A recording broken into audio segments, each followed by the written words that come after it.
The last chapter then in Juniper Ridge is the treasure of the Lotus Crystal Cave. This is a wonderful little chapter in which Padmasambhava gives instructions based on what he has done and what he learned from his master Shri Singha. So very important to get a background in what his experience was and so forth, leading into what he was teaching as a part of that. So I will highlight actually quite a bit of this chapter as we go through, but I'm not going to read the entire part of it. Starts off with the direct instructions of Shri Singha, and the opening says, "When I, Guru Padmasambhava, was 8 years of age, my faith awakened.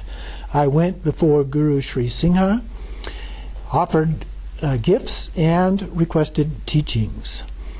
So then he says he studied the sutras, the Vinaya, the Abhidharma, and the Paramitas, and then he asked to receive the teachings from Shri Singha. And so he first asked, and then he replied to him, "You must first train your mind in the teachings of secret mantra, which is the Vajrayana." And so he says that he studied the 3 yogas, the Mahayoga, the mind section of great perfection, and studied Kalaya, studied Padma Maheshvara, which is a version of Shiva. I'm not real familiar with that particular one. Studied Kriya, which is the first of the outer tantras, and then studied Yamantaka, the wrathful form of Manjushri, and then studied Mamo. Mamo generally just refers to wrathful female deities, but it also often specifically refers to Ekajati, so I'm guessing that that's what he was referring to here, although it could be broader. I studied the 8 Haruka sadhanas and studied Guhya Samaja. Guhya Samaja is one of the inner tantras and one of the most important, probably of the 4 or 5 most important tantras in the tradition.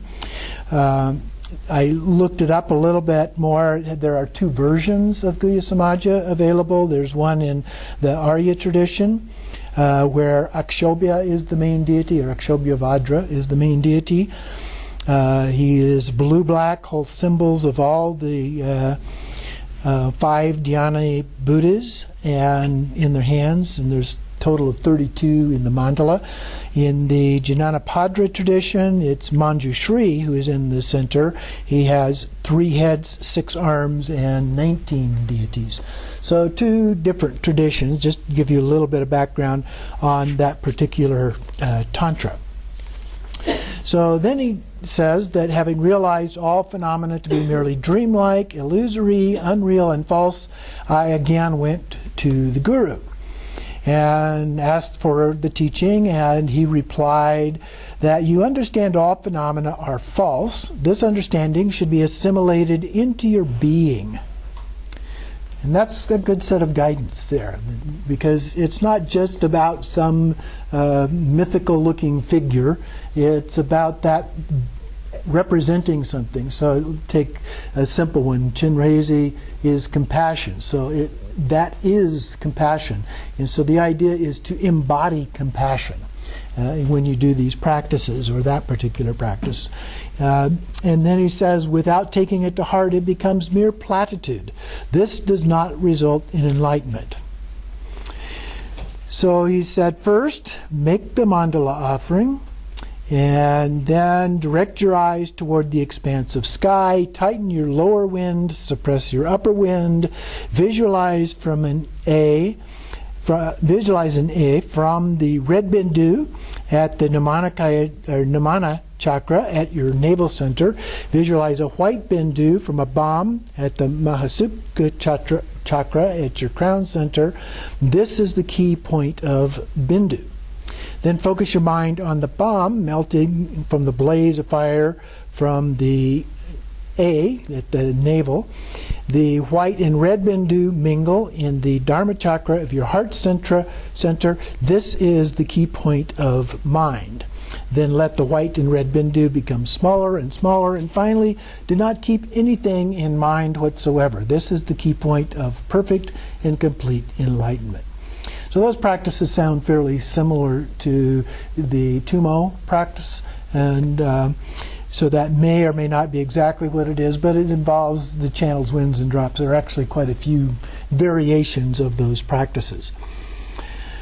Then he says, I practiced in this way. Some experiences arose, such as no sensation of body, no sensation of inhalation and exhalation, the feeling of being able to move unimpeded through appearances, and the feeling that I was immortal. I felt proud and related them to the Guru. He said, it is extremely foolish. Now go to a solitary place and do not create any mental fabrications whatsoever. So I went to a solitary place for 1 year. Some experiences arose, such as feeling that emptiness is an appearance. Appearance is emptiness. Appearance and emptiness are indivisible. There is no duality regarding Buddhas and sentient beings. There will be no evil deed committed, even if I were to engage in unvirtuous acts. There will be no benefit, even if I were to engage in the 10 virtues. I related them to the Guru, and he said, it is foolish to be satisfied with meditation practice. If you think that appearance and emptiness are indivisible, you should be detached from appearances. Are you? If you think that Buddhas and sentient beings are indivisible, you should honor and serve sentient beings to the same degree as you would the Buddhas. Do you do that?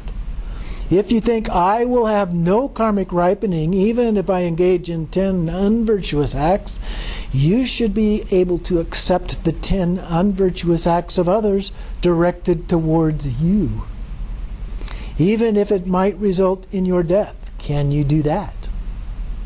If you think, even if I were to engage in the 10 virtues, there would be no benefit, you should not have any sense of joy when you are benefited by others who are practicing the 10 virtues, even if your own life is saved. Do you? Now go again to a solitary place and let your body remain like a corpse. Let your voice remain like that of a mute, and let your mind remain like the sky. I then went and practiced. 8 experiences arose. Experience of clarity, manifesting as wakefulness and emptiness without difference, emptiness with no clinging, bliss, totally free of and exhilarating, a state without clinging, tainted by absent-mindedness, wakefulness being like the sun, the body being like mist, recognizing neither self nor others, feeling that sentient beings must be aware of the meaning of mind essence to the same extent as I.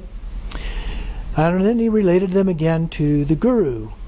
There are 3 occasions in the great perfection: the occasion of spontaneous presence, the occasion of inconceivability, and the occasion of great bliss. Of these, your experiences are the occasion of spontaneous presence. After having remained in freshness, the inconceivability and great bliss will manifest. So these are phases of development, if you will. Samsara is beguiling and the mind is gullible. Do not be attached to meditation experience, but expand your mind. How is one supposed to expand one's mind? I asked. Shri Singha replied, there is no difference between Buddhas and sentient beings other than their scope of mind. Mind, consciousness or awareness, is of a single identity. Develop a scope of mind that is like the sky, no limit. I then went to a solitary place and developed a scope of mind that was like space. These convictions arose. Mind without any projection or dissolution of thoughts, remaining exactly as it is placed, one-pointed wakefulness and emptiness, called one-pointedness. Absence of clinging, not dwelling on anything, called simplicity. Feeling, what else can there be? Whatever way I look, it is the same. There is nothing to abandon or accomplish, called one taste. Feeling, What else is there to search for? This is it, whether one meditates or not. There is nothing whatsoever to practice. There is no thing to be cultivated, called non-meditation. I then had the powerful experiences of understanding. There cannot be anything beyond this. Form bodies originate from Dharmakaya. There is no preceding impulse for the inhalation and exhalation of breath. Expression still manifest. This is unchanging, like space. Not even the slightest dualistic mind. This is exactly it.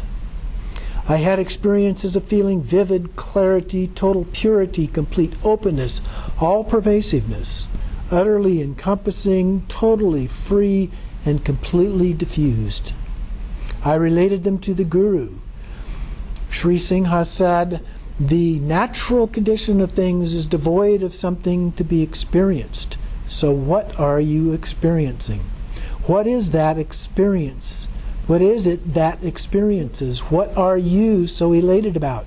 I myself do not experience anything. Have you achieved something superior to that?" Fixating on having an experience should be recognized as being seduced by Mara. Experiences are contrived and the result from fabrication. They will still come and go, but are but a blanket of good concepts. You have not untied the knot of conceptual thinking. The zombie of confusion still walks around. Regard it as the perfection of samadhi, and you will not cut through the activity of conceptual thinking. For each meditation experience, there is a temporary fascination. You have become obscured. These results are nothing but straying.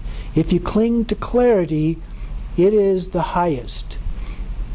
As the highest, you will achieve the highest state of the realm of form, the God realm.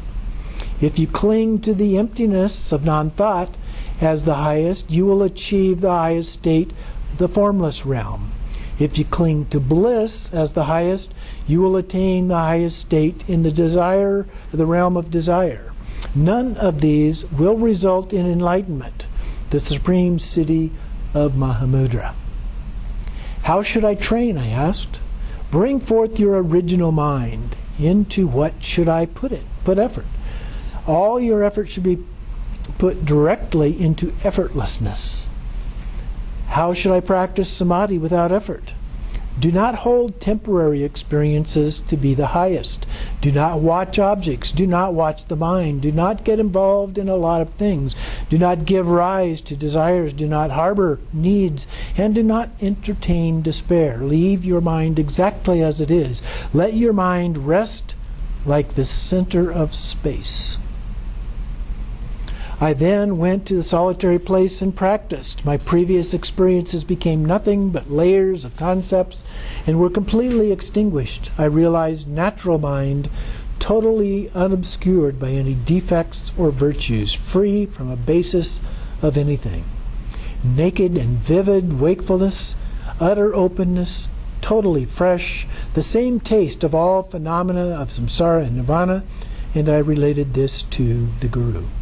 The Guru said, the original nature, Dharmakaya, is exactly this pure and naked natural mind devoid of something to be cultivated or something which causes confusion.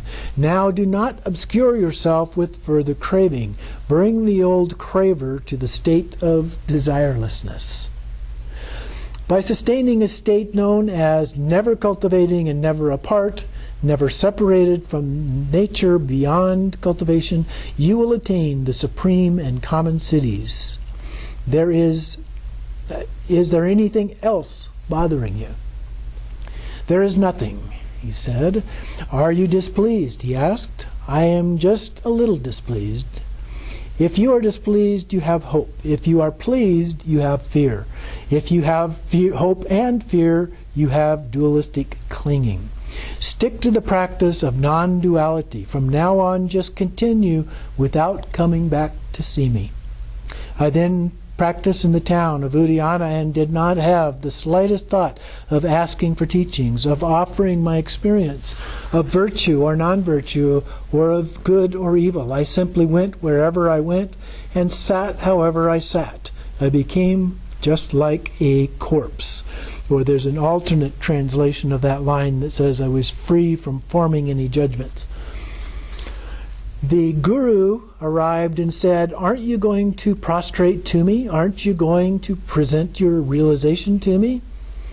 This is not prostrating. And I do not have even a tip of a hair's worth of understanding to offer you. The guru said, that realization cannot change. Do not abandon it. Keep your conduct in accordance with the Tripitaka. Keep your meditation in accordance with secret mantra. Keep your view in accordance with great perfection. Fulfill the aims of sentient beings like a wish-fulfilling jewel. Sustain numerous worthy disciples. Always make offerings to the gurus, yidams, and dakinis. Thereafter, I took to heart the fact that all things are dreamlike and illusory, and that mind itself is beyond birth and death. I had visions of the deities, gods, and demons became my servants, and I wandered through many Indian regions benefiting beings.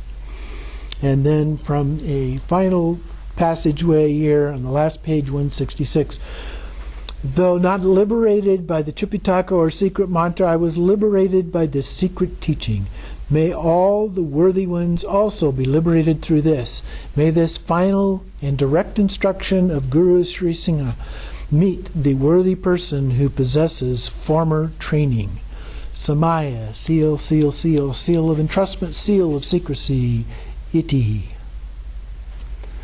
So that concludes those wonderful instructions. It's very, very helpful, I think, for a lot of us, because it's so easy to get caught up in those things. Yes, it goes through the different levels as well.